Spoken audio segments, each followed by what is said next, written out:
शब्दों की चोट पड़ रही है, स्पर्शों की चोट पड़ रही है ना, रूप की पड़ रही है, स्वाद की, ये सब चोटें हैं। भला भोगा न भुगता वयमेव भुगता।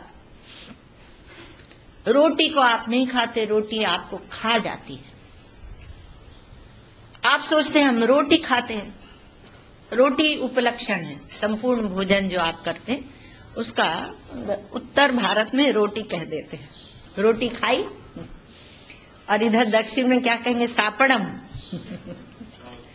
हाँ, अन्नम, वो तो अन्नम है। तो भोजन, भोजन कहेंगे भाई। अब महाराष्ट्र में बैठे हम लोग, महाराष्ट्र की बात। तो कहा कि वो भोजन को आप नहीं भोगते हैं, पर भोजन आपको भोग लेता है। जो भोगता है, सबसे सुंदर शब्द तो भोजन ही दिया हमको पिताजी ने। तो कहा कि भोजन जो है वो आपको भोग लेता है, वो आपका भोजन बना के खा लेता है। मृत्यु यस्योपसेचनम, कठोपनिषद में आया। तो ये भोजन, आप ये भोजन को नहीं भोगते हैं, इसलिए ये जो जितने भी पुरुषार्थ हैं आप सोचते हैं इससे सुख मिलेगा, लेकिन जब तक आपकी परिच्छिन्नता, जो आपने एक आकार को पकड़ रखा है, उसमें आप बैठे हुए हैं, तब तक आपको भोगा जाएगा। आप पर चोट पड़ेगी, आपको थकाया जाएगा, आपके अहंकार को थकाया जाएगा, आपके अहंकार को ग्रसित किया जाएगा, आपके अहंकार को पीटा जाएगा। और आप जब अहंकार पर चोट पड़ेगी, जब उसे थकाया जाएगा, जब उसे ग्रसित किया जाएगा, जब उसे नचाया जाएगा, तो आप जाके वो भगवान आशुतोष भगवान के पास जाके कहेंगे कि आप तो आशुतोष हैं, आप हमारे साथ ऐसा हमारे प्रति क्यों कर रहे हैं? हमारे मांडुक्य में भगवान शिव आते हैं, भला कि आशुतोष भगवान आते हैं। शिवम चतुर्थम मन्यन्ते स आत्मा स विज्ञेय, ये ऐसे हैं भगवान। तो कहा कि तब तक हम उसमें फंसते रहेंगे। तो अब यहां पर क्या हुआ कि जब ये धर्म अर्थ काम मोक्ष 4 पुरुषार्थ आए, धर्म पुरुषार्थ बुद्धि में बैठा। अब बुद्धि में जब बैठा तो उसमें 2 विवेक है। धर्म ने हमें विवेक करने की शैली सिखाई।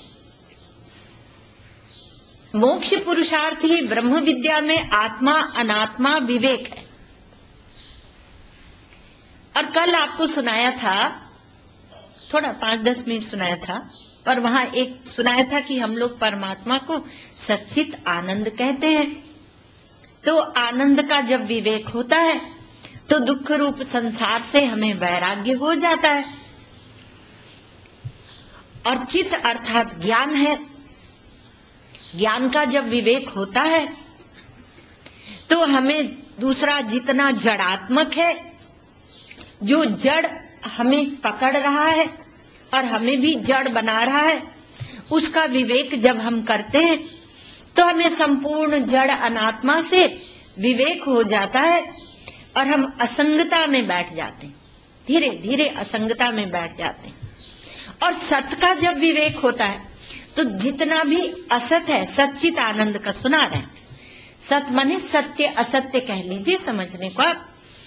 तो जितना भी असत्य है, जो परिवर्तित होता रहता है, वह सब असत्य है।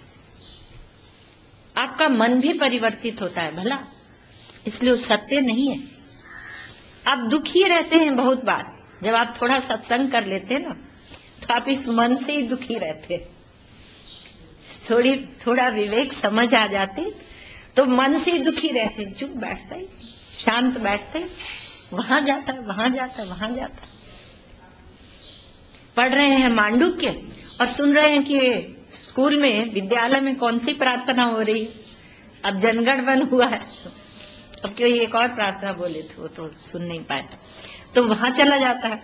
तो ये मन तो इंद्रियों के पीछे पीछे घूमता है और हमें परम सत्य तक पहुंचने नहीं देता, तो उससे भी हम दुखी होते हैं। तो जितना असत है, जो परिवर्तनशील है, जो मिथ्या है, मिथ्या की परिभाषा आपको सुनाएंगे आगे, तो जो मिथ्या है मिथ्या है, जो वास्तव में है नहीं, लेकिन फुरफुराता रहता है।